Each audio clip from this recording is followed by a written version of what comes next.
Greg Tepper, Dave Campbell's Texas Football and TexasFootball.com here for Texas Football today at the THSCA Coaching School and Convention. Joined by the head coach of Mansfield Summit, Coach Channon Hall. And Coach, I have to admit, yours is a name that I have always written and never said out loud, and yes, I kind of thought it was Channon for a moment, but it's Channon. It is Channon It's with Channon. a C. I get it Okay. a lot. You get it? I'm sure you do. Yes, I'm sure sir. I have a name, Tepper. I get Topper, Tipper, all sorts of crazy stuff. I know you may not want to think about last year, but let's start at last year. Okay. First year there for Summit, 4-6. Obviously not, you were hoping to go 16-0 like everybody here.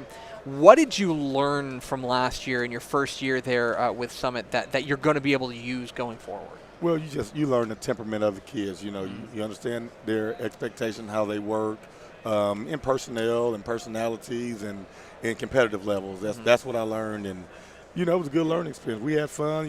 We went 4-6. I thought there was a couple more games out there that I thought we played good ball for probably about three quarters and a half or something like that, and then fell short. So we felt good about it where we are. We felt, where we left off, even though it was 4-6, we felt like it's something we can grow on and get better, and we're just excited for this year.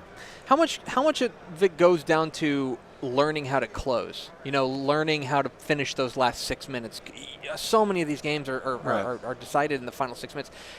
Is that a skill? Is that something that you have to learn by doing as far as learning how to finish games? Well, I think that's how you work. You know what I mean? I think it's I don't know if it's a skill. You work for that. That's off season. That's how you prepare. That's how you do everything is finish. Everything we do is finishing. If we're doing any type of drill, there's a cone at the end that says finish. So I think it's a mindset, and that's what we're trying to do with my staff. That's what we're preaching all spring is to finish. Let's look forward to 2017, where I think there's a lot of reason to be optimistic. Even in a tough district, you guys bring back a lot of talent. When you look across your roster, where do you see maybe the strength of this team? Our strength is first and foremost always going to be defense. We have some guys. Amazing. Wow. Mansfield Summit's got a great defense. We got some guys coming back. We moved some guys around, but just the way we do it and the emphasis we put on it, we know we're going to be good on defense. We have to be.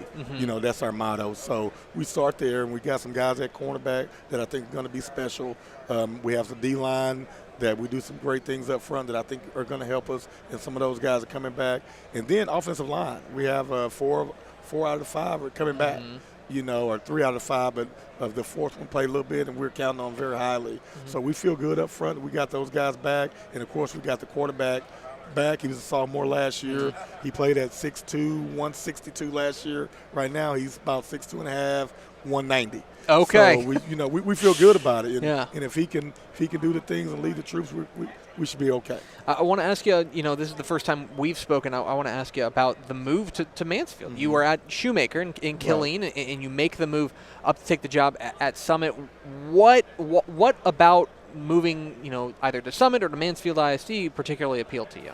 Well, the DFW,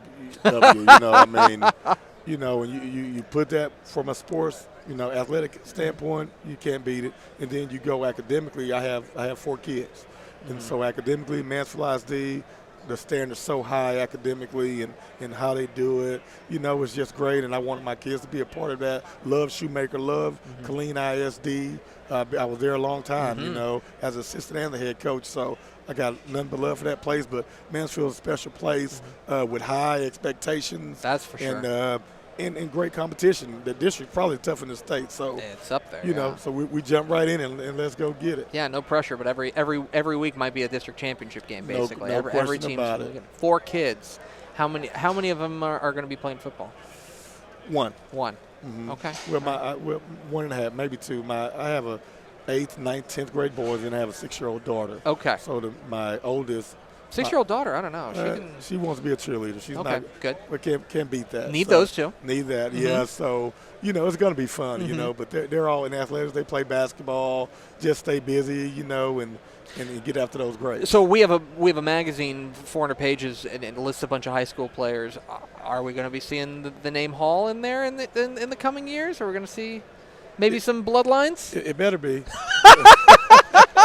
We'll see. Yeah, we'll see. we better spell it right. That's one we got to make sure we get right. Matt, make sure we spell Coach Hall's name, his kid's name right in the magazine whenever they're doing we'll it. See about We've that. had a great conversation with Channon Hall of Mansfield Summit. We're going to ruin it now by spinning the wheel of questions.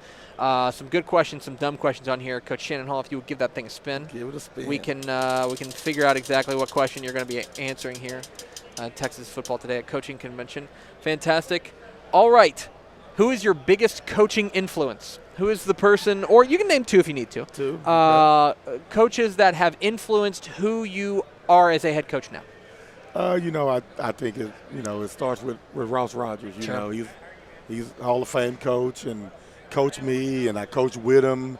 He does things the right way. His tree of all those guys that with him, Buchanan, Fedora, list goes on and on. All those guys with those state championship rings, I know those guys, and I can call those guys, and all because of Ross. That's where it started, and so that's huge. And you don't want to disappoint the boss, Ross. So that goes well. Whether it's from afar or up close, you don't want to do that. So he. Coach Rogers and that whole tree, of course, there's a lot of influence. Then, Howard McMahon, I work with at Pflugerville Conley. He's a defensive guy, kind of made me think a little bit differently and came from that Copper's Cove, when they were winning all those games with Jack, all that system. But, so him, very positive guy, very good friend of mine, and does a lot of good things. And the list goes on and on. Just really those trees. When all those people go down, it's just networking and learning. Now I want to learn. Sure. When I stop learning, it's time to go. So I always want to learn. Great people around. It's a great profession, and I just learn from whoever I can learn from and who does it the right way. Well, that's what's great about an event like this, the THSCA Coaching School and Convention, is that there's all these people you can talk to and all these people, all these seminars you can go to, and first and foremost, y'all are here to learn. Y'all are here to get better as coaches, which is fun to see. And you taking time to talk to idiots like us is much appreciated. Coach Channon Hall, enjoyed it. Thank appreciate you very much. it, my friend. Best luck. Yes, sir. Thank you. Absolutely.